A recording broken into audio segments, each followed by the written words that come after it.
What's up, Ed? Hey Tay, how are you? I'm good. I'm good. Oh, you in school or you at home? I'm at home. Oh, all right. All right, cool. I'm just about to introduce the show, and then we're gonna right into it. All right, that's cool. All right, cool.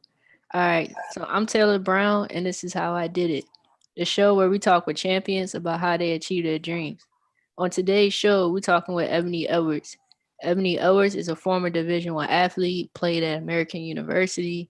She's a teacher, author who makes it her business to educate, founder and owner of EdWorks Inc. LLC. Ebony, thank you so much for coming on the show. I really do appreciate it. No problem at all. Thank you for having me. Yeah, definitely, definitely. So let's talk about your first book. Fine, you tell me who I am. With everything that's been going on in the world, especially in 2020, a little towards the end of 2019, do you feel like your book reflects everything that's been happening, and what are your thoughts about that?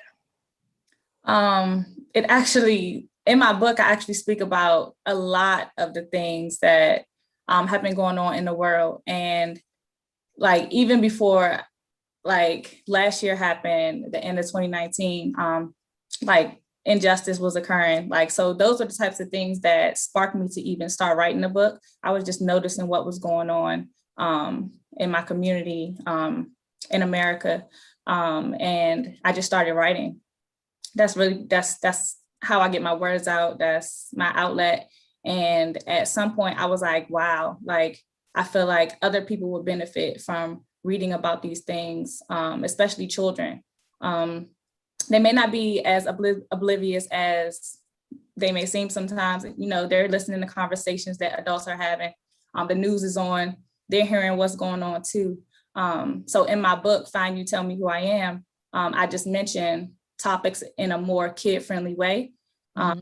so that they can make connections, they can relate to what's going on, and then also, you know, begin talking about the things that are happening. Yeah, no, definitely, definitely. The timing was definitely on point. And recently, so you teach in Fairfax County, right? No, I teach in DC. You in DC? Okay, okay. Because I saw something where you got recognition for making class like fun, for your students, and a lot of teachers have been resigning and quitting during the pandemic. So how have you been able to make it fun for yourself and for your students? I think the biggest thing is just bringing a lot of energy. Like that's one thing that parents like compliment me on, because like there is some type of disconnect because I'm not in person with these kids anymore. So they need me to like turn it up a notch to get really excited about being on the computer for hours, essentially. So that's definitely one thing. I try to add like, I'll give you one Yeah, example. So you remember the show Keenan and Kel? yeah. All right, so you know Kel loves orange soda, Mm-hmm. right? So like I would show them like an old clip of something. And so, you know, who loves orange soda? Kel loves orange soda. Is it true? Like, I do, I do, I do. Ooh. Oh, So, I got you, got you. right. So that I use that for like, I was teaching my kids how to balance equations, for example. And they have to determine whether it's true or not true. So I made it into like that little song. I asked them, is the equation true? And they go, not true, not true, not true. Ooh, it's true. They'll say it's true, it's true, it's true. Ooh. So I just mix in like fun little video clips from old stuff. I bring it into the classroom, or stuff that they like, and I mix it in, and they love it. Like they're entertained, I'm entertained, they're learning. So yeah. Yeah. No, that's dope. That's dope. You gotta make it fun, especially when it being virtual. I can only imagine how tough that is. Yeah. So let's talk a little bit. I know you were coaching as well. You've done a lot of coaching as well as teaching. Um, being a coach and a teacher is very rewarding, but it can also be very exhausting. Just talking about the hours and stuff. So for people who may not know or understand, just being a teacher, one, you're there early, get done around 3, 4, whatever when school ends, and then you probably have practice right afterwards, and that doesn't end till what, 8, 9 o'clock for real. So just talk to me about the commitment of being a coach and a teacher. What was that like for you? Ooh, man, that was crazy. When I was at one point, I think I was teaching and coaching like 3 teams all at once. So Yeah. a lot. I was, teaching until like 4:15. I coached at the school where I work at. So we practiced for like an hour and a half, 2 hours. I was coaching AAU too. So I was doing that. At one point, coaching at Riverdale. So Yeah. it was way more than honestly I could handle.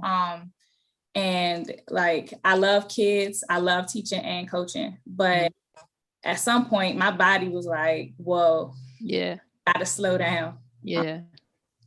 So that's why now I've had to like reel it back a little bit, just for like my health, my sanity. No, for real. Yeah. And just do what I can, just do what I can to make a difference in these kids' lives, without like just overwhelming myself. Yeah.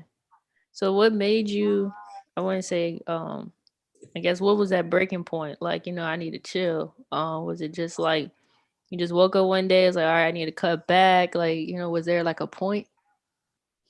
I think when I was coaching like all of those teams, I had started like missing practices and stuff for like certain teams. And I was like, man, if I can't like fully commit and give everything to this team, then I shouldn't be doing it because these kids deserve more than that.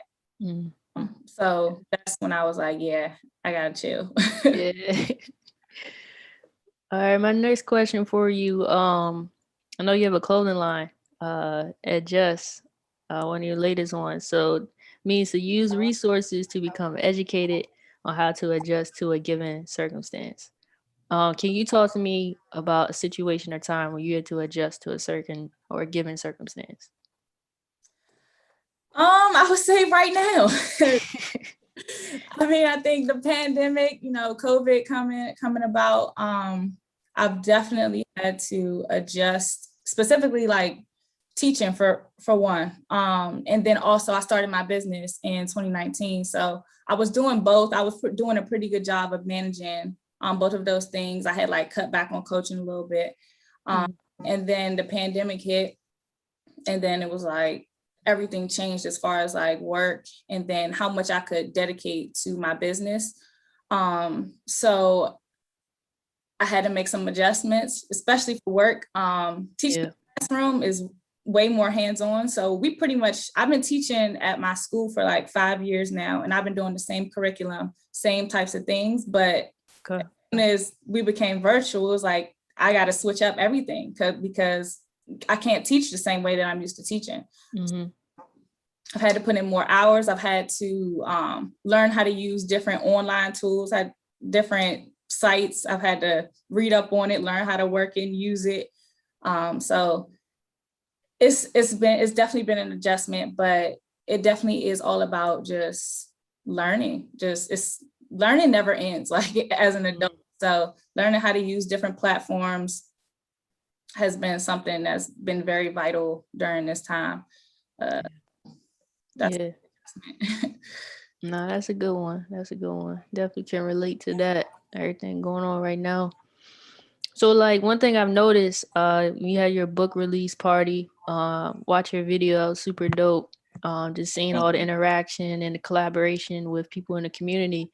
Um, so that's one of your like things, like your services where you do like epic verses, um, at events and stuff. So what are your plans with that? Are you trying to go virtual with it? I know COVID makes it difficult in person, but yeah, what are your plans with that? So last year, like right before COVID hit, I was supposed to start into DC schools, with my Epic Versus Poetry Club. Okay. But then like in March, I was supposed to start. And then like COVID happened. So I was like, oh no. Yeah. Right now, I'm currently not like doing anything virtually, but Okay. it would be nice to make some poetry classes happen. It's just been like, since everything has changed with schoolwork, stuff like that, it takes up a lot more of my time than it used So I've just kind of been like, I don't really have the time right now to on that. So I do plan to in the future though. Yeah. Yeah. I saw one of your videos. I think you were reading one of your poems, and you had like your students in it. I think was that like just like a project you wanted? Like where did that like what was that I guess created for? I'm trying to think what video that was. It was like a voiceover. You're like you was in the background. Dang. I can't Was even. it? I'm trying to think. It Was was it? a while ago.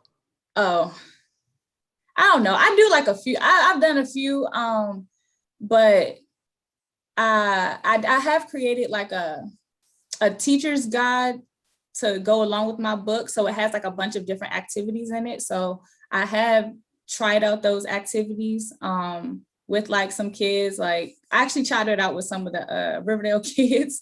Okay. So that was fun. They were like my little test subjects. So that was cool. I did actually, my school had bought my book for eighth graders last year. And the plan was to use the book in the classroom because eventually that's what I want to do. Like, Okay. that's what I'm working on now. I'm trying to get my books into the classroom. But then, like I said, they bought them in probably like February. So Yeah. COVID hit and here we are. So I never really got to see how that worked out. But I do want to. That's super dope. So talk to me about that process. Like how did you get the school to buy buy your book? That's crazy. So of course, like, I'm doing hand-to-hand sales and stuff like that. So my coworkers support me. Like it's crazy. Like they show me love. My principal, she shows me crazy love. Like she came to my event when I had that book launch party. Definitely supports me for sure. And she read it, and I got to talking with our one of our ELA instructional coaches, and she was like, "Wow, like you got to get this in here. Like you got to get this in here. Like you got to shop it because it's poetry, right? So in like the regular school curriculum, it's not a lot of poetry. All right. And also there's not a lot of text period about like Black and brown kids. Right. With the combination of the two, she was like, you have to. So I met with her. I talked to her a lot. She kind of gave me like a lot of guidance, and she really motivated me to try to get it into starting with my school. And then we were going to like try to branch out from there. Yeah. So pretty much if you do that, you can retire. You just sell your books. That's the plan. That's what's up. That's what's up. All right. So one thing that came to mind is what kind of propelled you to write this book? I know we talked about it a little bit, but going to a predominantly white, university, were you ever a little hesitant about talking more about the Black culture and the experiences, or did that push you even more like, all right, I need to talk about this? I think so. I started writing like some of the poems probably like a couple years after college. It took me, I was writing these poems in Find You Tell Me Who I Am for probably like 6 or 7 years before I actually released a book. And it wasn't initially my plan to even make it a book, right? So it was like writing about stuff that happened or like from like other people's experiences that I've seen or noticed. And then that's really when I was like, I realized that it would be good for other people to read it. So it wasn't in my initial plans to make this a book. Gotcha. Yes, but I realized like this is a topic that I'm interested in. I can put all these poems together to make something that's a good work of art, essentially. Right. So like, was it hard? Like, some people may get discouraged about writing a whole book and the whole publishing process. Was that difficult, or did it kind of just like fall into your lap, like everything came together? The writing part, obviously it took a while. Okay. Took a while for that, just because like I had like a lot of other things going on, so it's hard to make time for it. That's the biggest thing. When you work a full-time job and then add on coaching, was everything. That was my life for real. So Yeah. during summertime, like the summertime, I would get more time to write and like read more myself, period. So that just finding the time was the hard part. And then when it came to publishing, I decided that I wanted to self-publish because I felt like I could do it. Like I read up on stuff, I read up on it. I was doing a lot of reading at that point to try to figure it out myself. That's just the type of person I am. I'm like, if I can figure it out, I'm going to do it and I'm going to get it done. Yeah. Yeah. I'm not saying it's easy, but if you want to do it, you want to make it happen. Yeah. No, that's the hooper in you. So like, yeah, talking about that, a lot of people who don't know that you did hoop, you still can hoop. Looking back, just playing ball in college and stuff. I guess when you graduated, you were like 22, 21. I was still 21, but 21. Yeah. So like, looking back, what advice would you give your younger self coming out of college, right into the real world? When all basically ball was life. And then did you know, okay, I'm gonna go into teaching, I'm gonna do something else, I'm a coach, or did you still want to play ball? Like, what were your if you look back, like, what were your thoughts? What was your decision? So coming out of college, I was like, I'm done with basketball. Like, that's my thoughts right there. I was like, I'm done. I've dedicated so many years to basketball. I need a break. Like, I knew I just needed a break. So honestly, I had moved away from Maryland for like a few years. I lived in New Jersey for a while. I always knew I wanted to be a teacher though. Because I've always loved kids. I've always just like helping them learn. I knew that was for me. I didn't originally start in a school. I was, working at an early child center. And then I moved into like working with girls after school. And when I went to Dallas, and then I came back home. Well, I taught there for about half a school year, and then I ended up moving back home. But I don't know, it was just, you just knew, like, I just went with the flow. I always wanted to work with kids. So I knew that was something that I was going to do, period, after school. But then when I came back home, I was like, everything about basketball. We already know PG County, basketball world. So it was like, dang, I really do miss basketball. It came back into my life. I got into coaching. And I was actually really thankful that I had the break to step away and then I came back to the basketball world, and I was like, I fell in love. I think that's why I went so hard. I fell back in love with basketball, dove right on in. So yeah, no, that makes sense. So we're down to our last 3 questions. So first question, I ask every interviewee these questions. What inspires you? What inspires me? So I would probably have to say my mom, Alfreda Kelly, which is, really my great, but she raised me. And I feel like she did so much for me and like my other kids in my family, and just growing up. I'm like, she did so much for me. She worked so hard for me to get to be like where I am. Like, who am I not to give it my all? Who am I not to show the world what I have?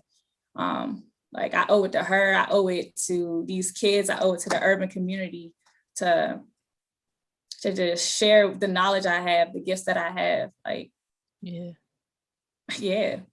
I'm thinking about the quote, our deepest fear, that quote, like, it's like, our deepest fear is not inadequate, blah, blah, that whole quote. Like, really, who am I not to show the world my talents? Like, my playing small doesn't serve the world, basically. So Right. Yeah. No, that's real. I like that. So second question, what's your pet peeve? My pet peeve? Oh man. For example, my new pet peeve is the pandemic. Like, it kind of really bothered me. So I think it out of all, there's a lot of us. Wow.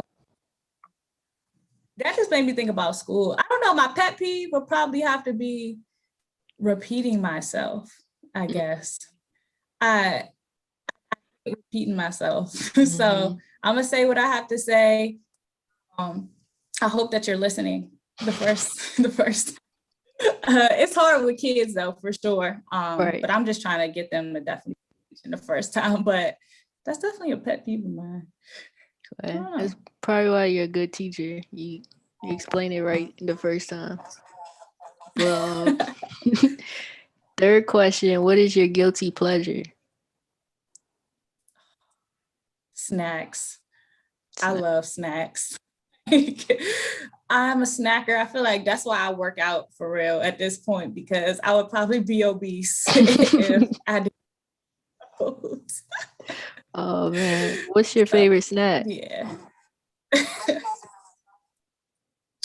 I love double stuffed Oreos. Don't give me the Oreos. Like, I don't want the regular Oreos. I need double stuff. So Okay. I feel that. I'm like that with chocolate, so I can relate. Love chocolate. All right, Eb. So those are all my questions I have for you today. Will you be back? We do another one. I would definitely be back to do another one. I have a book coming out next month, so I mean, hey, we can talk about that. I can do a shameless plug right now.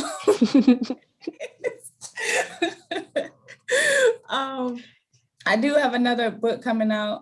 It's called The Adventures of Zai and Fuzz. It's about my sister's godson.